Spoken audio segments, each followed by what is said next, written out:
Yes. Nandito na naman sa isang episode. Again, I'm sorry kasi naging inconsistent ako. I was scheduling posts kasi sa Reels tapos siguro medyo nakalimutan ko lang. But anyways, the sixth episode is already out on Spotify. Kapopost ko lang kanina. Supposedly pala first week of June ko pa siya na-post. But this episode is number 7. So we're second to the last episode na bago ako mag-end ng season. I feel like 8 episodes per season is good.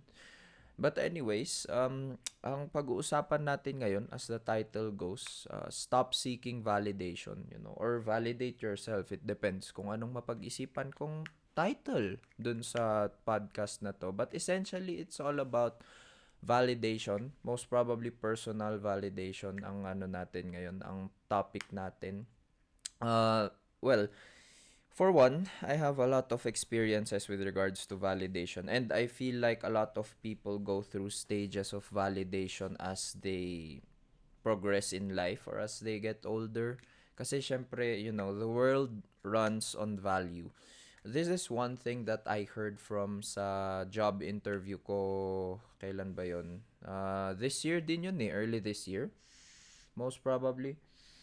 Kasi there was this one coach, if you could say, or one admin person that was saying that the world runs on value. So in exchange for anything, well, essentially money, sabihin na natin, sige, pera, you have to provide value in order to get something in return.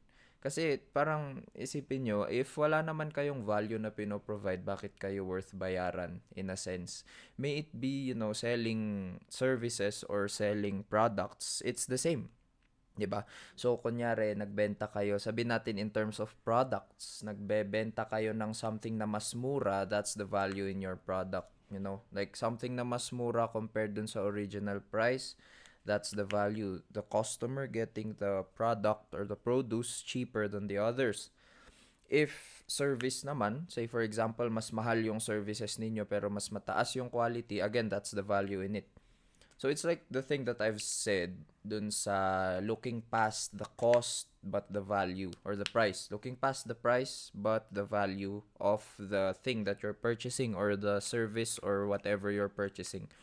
Kasi in a sense, dapat ang tinititigan natin pag bumibili tayo is yung value niya, yung kung ano ba yung worth niya sa atin instead of yung presyo niya lang, for one. Kasi 'di ba parang nowadays or most of the time when we buy something, of course, ang tinitignan natin is price.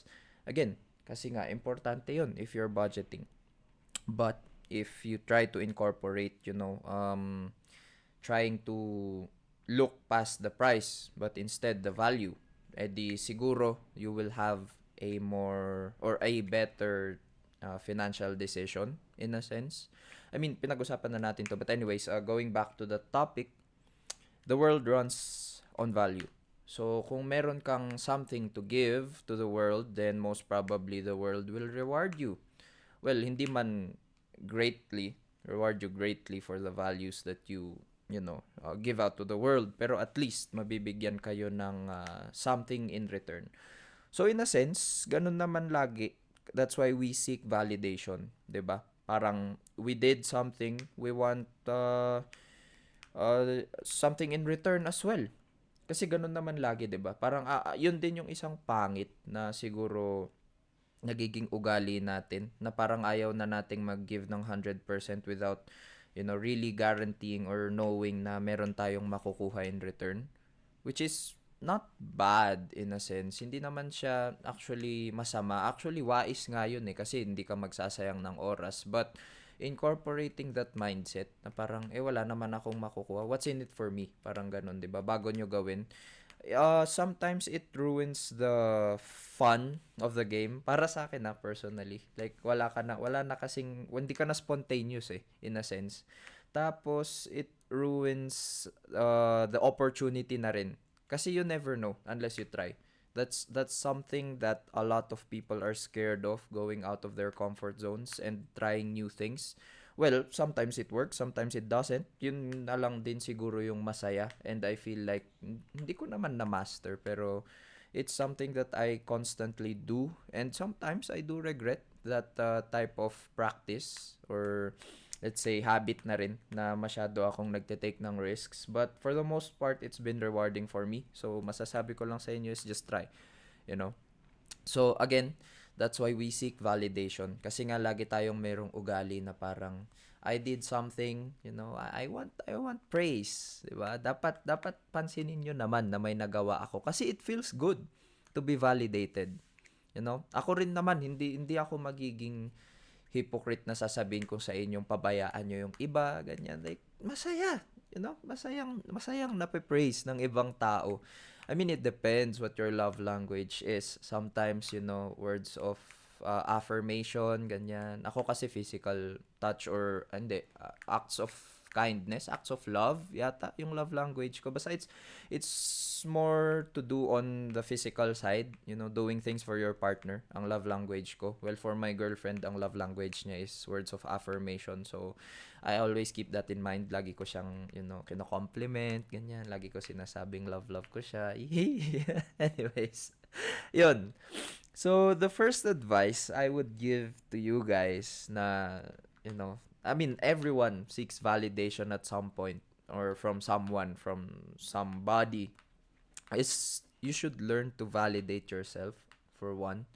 Kasi validating yourself or patting yourself in the back gives you more confidence in pushing through with what you're doing.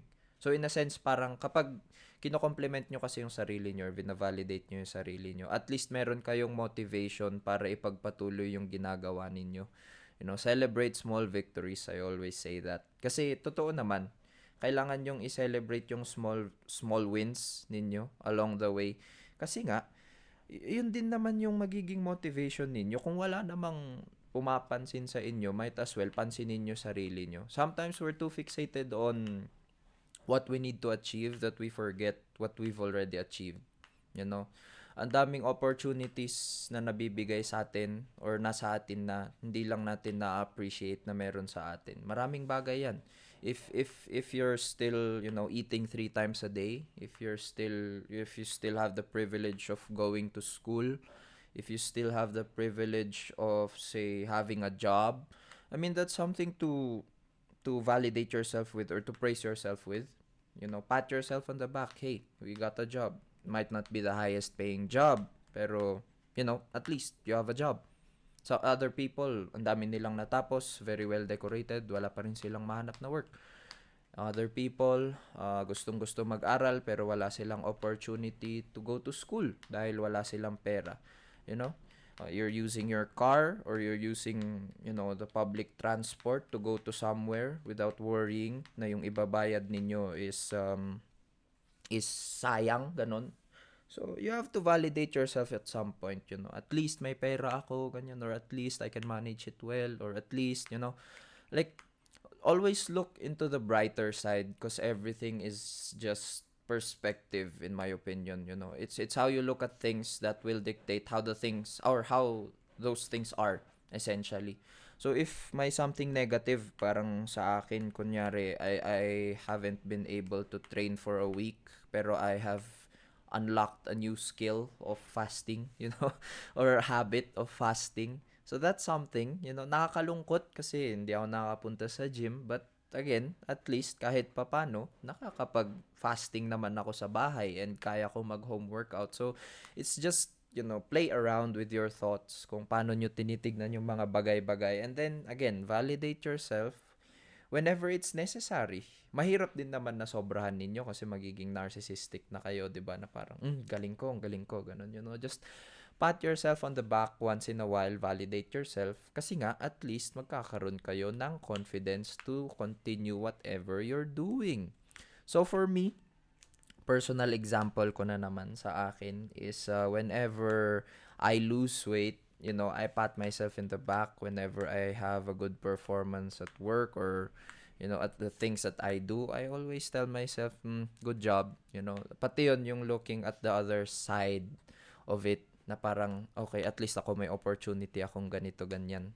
Sometimes, ang ginagawa ko na lang is, pag nanonood din ako ng mga nagva-viral na clips, nakikita ko na parang ang laking bagay na sa kanila ng 1.5, ganyan. Laking bagay na sa kanila ng 500, which is, yes, malaking bagay nga naman yun.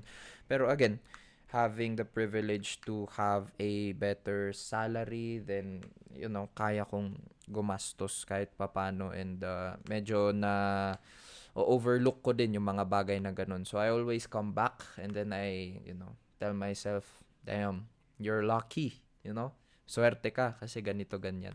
That's how I pat myself in the back sometimes. Not just in terms of money, in terms of other things din naman. Pero, it's a practice that I usually do, and it most certainly does help.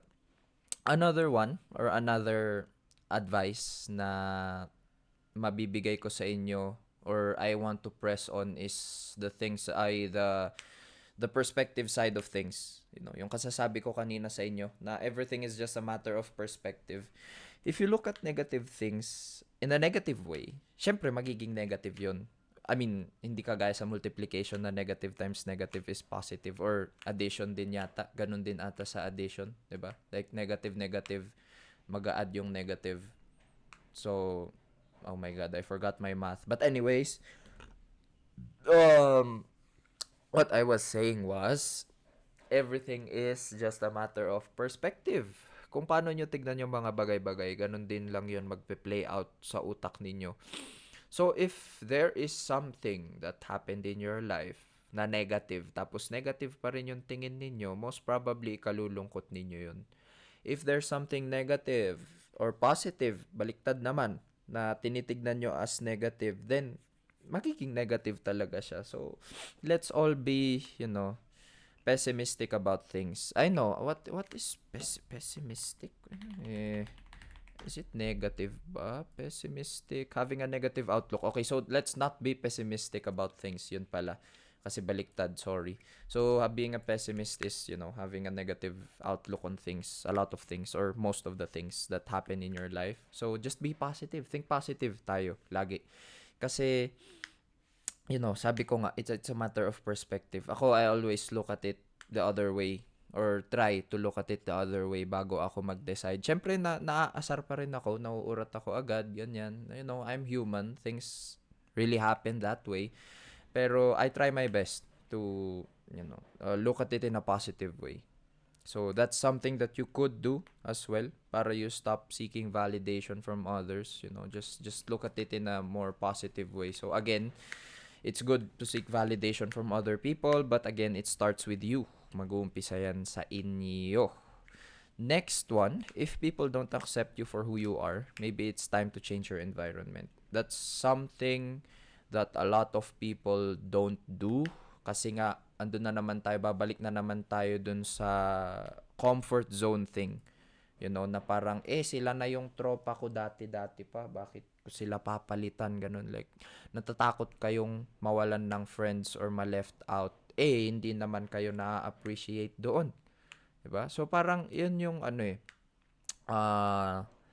there was this one thing I read on the internet about, or I heard pala about the 1,000 pesos, parang crinample na niya and stuff. So may iba na ayaw na sa kanya, may iba na talagang vina-value pa rin siya and kinuha yung 1,000 kahit na lukot-lukot na siya.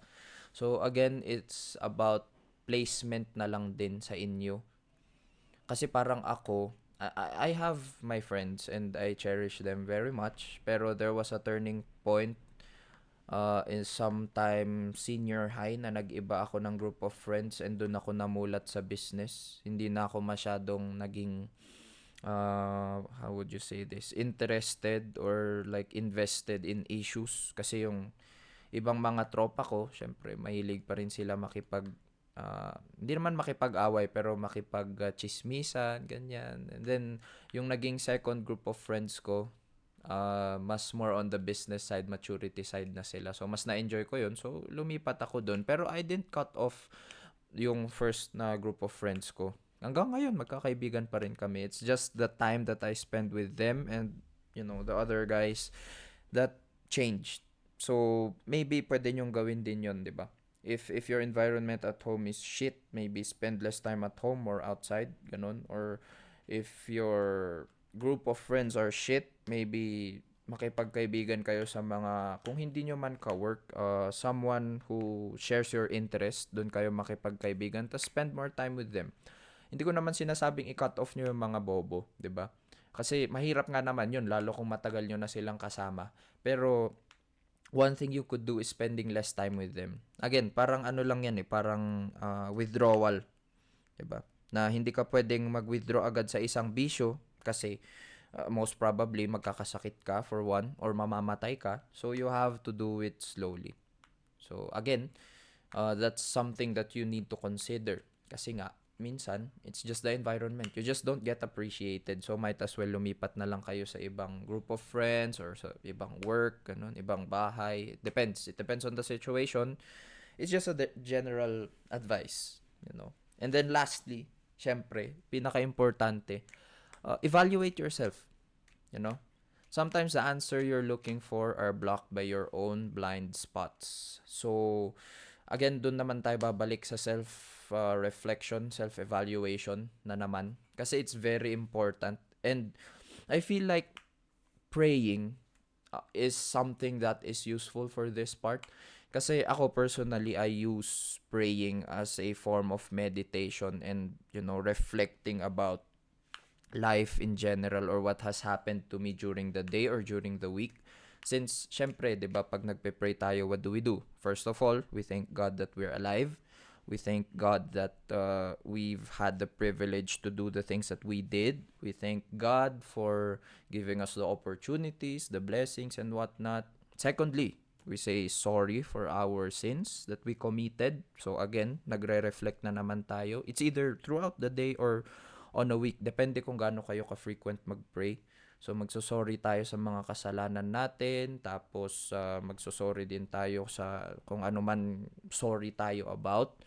Tapos, ipagpe-pray natin yung mga family members natin, kung ano yung mga gusto nating wishes and stuff. Well, at least, ganun yung parang sequence pag nagpe-pray ako.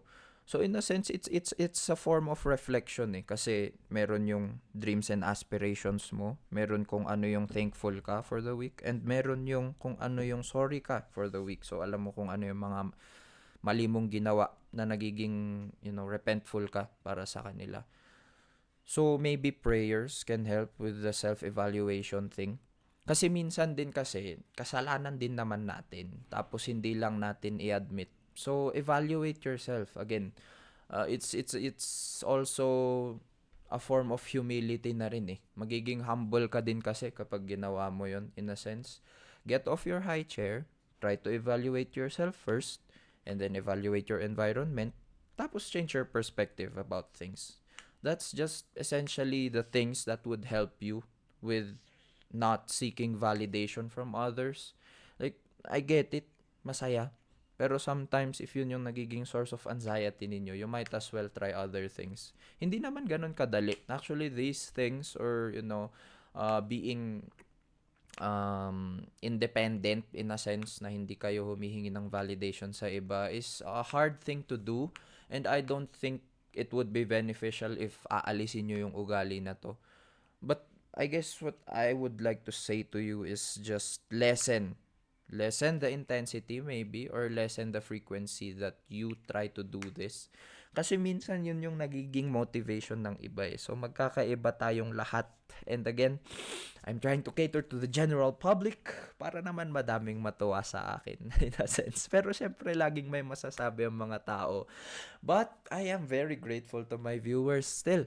Kasi nanonood pa rin kayo sa akin and nakikinig kayo sa akin. Hopefully, you learned something from this episode. Kasi, it's been, how many episodes? 7? Pang 7 na to. So, I guess, masaya naman siguro akong gumagawa ng podcast and stuff. But, yeah. Thank you for listening.